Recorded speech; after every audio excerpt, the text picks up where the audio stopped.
Hey, how's it going, guys? Welcome to my first impressions of Spongebob Squarepants Battle for Bikini Bottom Rehydrated. This is a remaster of a game from almost 2 decades ago. It's done by Purple Lamp Studios and published by THQ Nordic. We're going to be looking at the PC version today.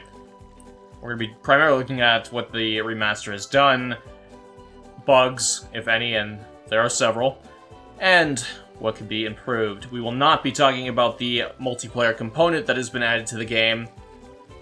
That will be done in a separate video, and I'm going to tell you right now, it is complete garbage. I will be ripping it a new asshole in a follow-up video. Do not buy this game in any way for the local multiplayer.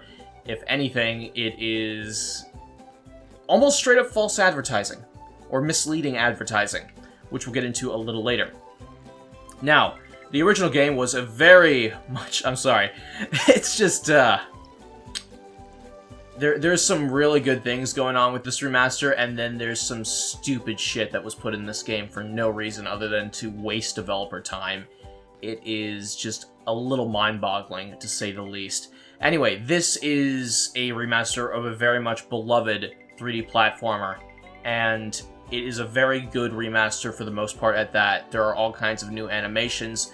The animations in general have been tightened up. They look amazing for the most part. Some of the texture work that has been done has really just made just everything pop out a lot more. Now, originally, you can see in the background, look at that over there, the Flying Dutchman ship. You can see the Sea Needle area for downtown, Jellyfish Fields. It just looks great to look at in general. The original game had a basic 3D art style. It wasn't cel-shaded, so it didn't really hold up well over time. It didn't even look that great when it first came out. And the basic animations for the idle animations, especially like when characters were kind of talking or going back and forth, they just didn't look well. They look a lot better here. Now, as for the more common and obvious complaints, well, take a look-see, or a listen. Your treasure chest's looking a bit light, boy. Do you think I've got bilge water on the brain? I ain't running a charity here. Come back when you've got enough shiny objects to trade. Now, obviously, the animations look fantastic, but you're going to notice that that is not, in fact, Clancy Brown doing the voice of Mr. Krabs. That is just some voice actor they got for the game originally.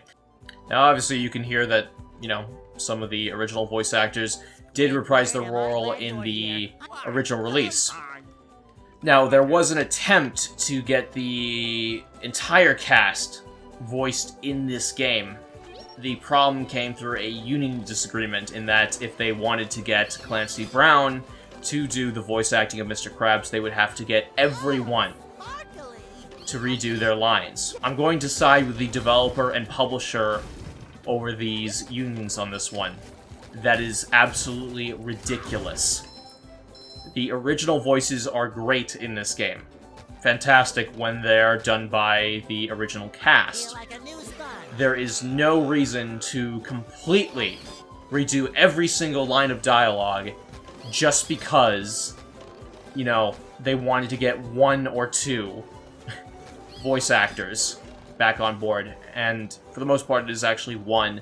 Mermaid Man's voice actor unfortunately passed away a while back, so he never did the voice for this game, so that's something you can't add in, and that kind of sucks. So if there were a couple more people that they could have put in, yeah, I might have said, okay, you know what, pay the fees or whatever, it's worth it. But at that point, you might as well add new dialogue, you might as well just remake the whole game at that point. Because the original voice acting was a big part of the charm for this game, you know, where it was reprised. Now, in general, the graphical effects look good. Usually rolling. Darn kids think it's funny to push me, but if you can beat my time down the hill, I'll give you a golden spatula. Yeah, so, like, the animations right there do look really good. And the environments look, you know, nice. They look good. Now, this one has a little bit too much blur for my liking, but Jellyfish Fields has been significantly improved from what was shown in the trailers a while back. The contrast in that area from the, like, beta, alpha, whatever, you know, press releases were just... It was just awful. Like, the contrast was horrible. There was this massive purple haze. It just did not look very good. And now it looks a hell of a lot better. A lot better. This level, I don't think looks particularly good. This is actually my first time seeing it. I'm about 3 hours into the game. I haven't gotten to the last segment of the overworld, which is where, you know, you have the Chumbug and the Krusty Krab, and then, of course, you can get to the final boss fight from there, and also fight Robo Patrick before you get to that area. So, for the most part, the game has been left unchanged. I mean, yeah, there's new animation and graphics, but there's no new enemies types, there's no crazy amounts of changes. Now, in the promo material, they said, oh, we're adding in a bunch of new cut content, but they were being very vague. The main ones being Patrick's Dream and the Squidward, Robo-Squidward boss fight that wasn't in the original. Now, understandably, adding in cut content that was, you know, done so very early on in the development in a collect-a-thon platformer where you have a finite number of collectibles, including, like, you know, the golden spatulas, collecting them would potentially affect the pacing of the overall game. To what degree? Well, I don't think very much. But I do find that the way they've handled this is a little bit false in advertising, to say the least. What they mean by Robo-Squidward being back in the game and cut content being restored is that, you know, for something like Patrick's Dream, is that they've taken the Robot Squidward model and put it into a terrible multiplayer mode, and for Patrick's Dream, they've kind of recycled some old aspects and used them as platforms, at least for the multiplayer component. I haven't gotten to Patrick's Dream in the vanilla game, because it's very far in. It would take me another hour or two to get there, and it's a first impressions video. I try to keep it short and fair for every game. Unless it's, you know, it's like something crazy like an RPG or a really big open world game. But, yeah, it's just a little misleading that, you know, we have Robo-Squidward cut content and it's just for this really shitty multiplayer mode. Now, for the most part, the animations are really good for the characters. There are some exceptions here and there. Some of the lip syncing isn't great. Plankton in particular doesn't look that great. But other than that, it's fine. Let's actually get out of here and show you Jellyfish Fields, because it does look very good. Very, very good. There are some bugs, though. Sound design has some issues on headphones. Some things sound a little bit quieter. When I entered the Poseidon for the second time after fighting Roboseni, I wanted to, you know, see if I could fight her again, because that, you know, was kind of fun in the original. But I couldn't do it. She just never appeared, which is a little weird and concerning. When I looked at the press release material, it didn't show anything regarding fixing that or acknowledging any of the audio issues, so I'm worried that all this stuff could be fixed with the patch. There's nothing here that I would say is game-breaking. I mean, yeah, when I load in a level, there's a lot of texture pop in. Yeah, there's a massive frame rate drop when I'm starting to load everything in, but it, you know, it's nothing unplayable, and it, you know, comes right back up. But in regards to just little issues here and there, yeah, like there's a bunch of them. But then you look at, like, ooh, look at,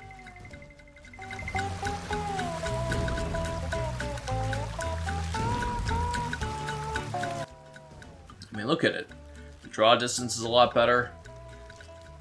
Colors really pop. The game does not use a cel-shaded art style, which I'm actually thankful for, because they've done something that isn't lazy. They really took the time and care to make and recreate this world that's just is really nice. I absolutely love it. It's a great change in the art style. It's one of those few times where I think it just outdoes the original.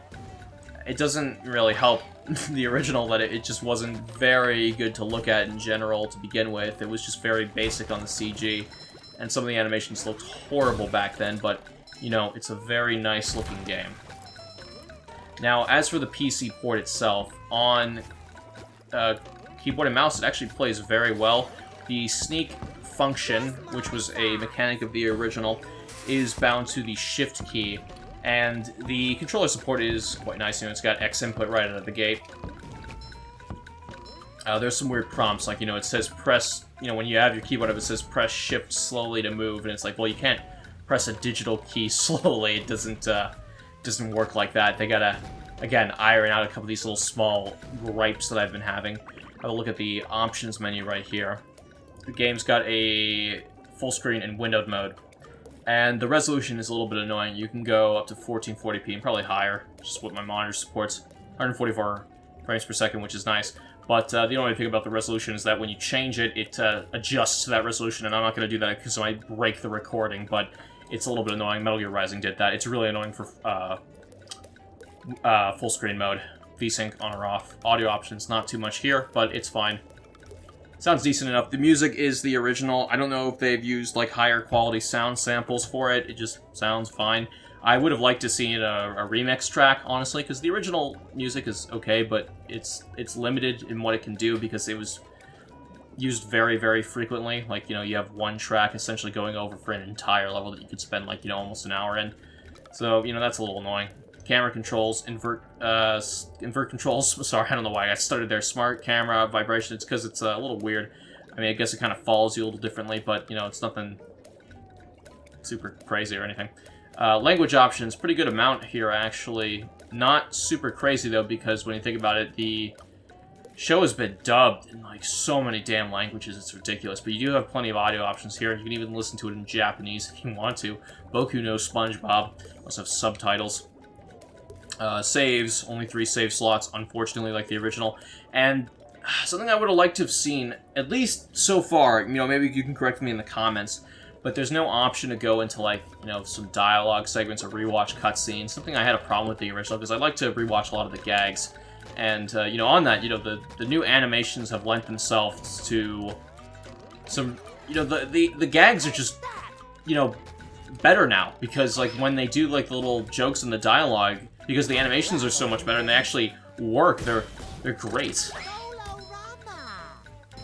I wish I could show you some more of the animations. Unfortunately, my goddamn recording broke, like, you know, 3 times when I was trying to do this video. So hopefully this one doesn't break either. I'm trying to think of anything else I can say about it. You know, wall jumping, I guess, is a little better. The mixing on headphones is a little bit weird. Speakers is fine. It's nowhere on near the crappiness level of the Warcraft 3 remaster. I mean, some things do happen, like the, yeah, the bubbleable icon just kind of disappear in here. Like, see this, and then... Okay, I don't know why it's in this spot. Just a little bit weird. Yeah, it's a fine game. But as far as new content, well, it's a little misleading and there's not a whole lot here. Now, if you've never played the original before, you know, it's a great time to play it. It's fine. If you're expecting more stuff, though, that multiplayer mode is a steaming pile of shit, and it should be burned in hell where it fucking belongs. I'm not kidding when I say it was complete fucking torture for me to play. Yeah, it's still a fun little game. It's not as strong as its peers, but this game came out at a time where the 3D platform was starting to Jesus, nice. You know, screw up in the last 2 minutes of the video. It was 3D platformers were starting to go the way of the dodo when this game came out. You know, Mario Sunshine was just released, but Nintendo wouldn't release a new 3D platformer until fucking Odyssey, which was like, what, 4 or 5 years later. And then, what happened? Even on PS2, you had mascots changing, like Crash wasn't even being made by Naughty Dog anymore. And then Xbox was just throwing all kinds of shit at the wall. And then, like, everything just pretty much died by the 7th gen regarding platforms, except maybe on the Wii U. And, like, third-party games. But lately, you know, with A Hat in Time, and just a bunch of other platformers getting remastered and coming back, like Voodoo Wince, surprisingly. 3D platformers are kind of coming back in a weird way. Smaller games. Again, this game doesn't live up to its peers, but it's still a fun little platform, especially nowadays when there's just nothing. I would like to see them remaster the movie game and then maybe remaster the Creature from the Krusty Krab. I haven't played that in a while. But I'd say that I would really like to see a new SpongeBob game. Just not some mobile game, just something brand new. Platformer. Come on, it's gonna sell well. Hopefully. We all know it is. But just don't pull shit like the false or misleading advertising, I should say, in the shitty multiplayer mode. Jesus Christ. Look at Patrick. Look at that. Look how shiny he looks. He just looks so good in this game. Just looks... Look at that pants drop. It's great. I love it. Anyway, guys, thank you so much for watching. I'll see you next time. I'm out.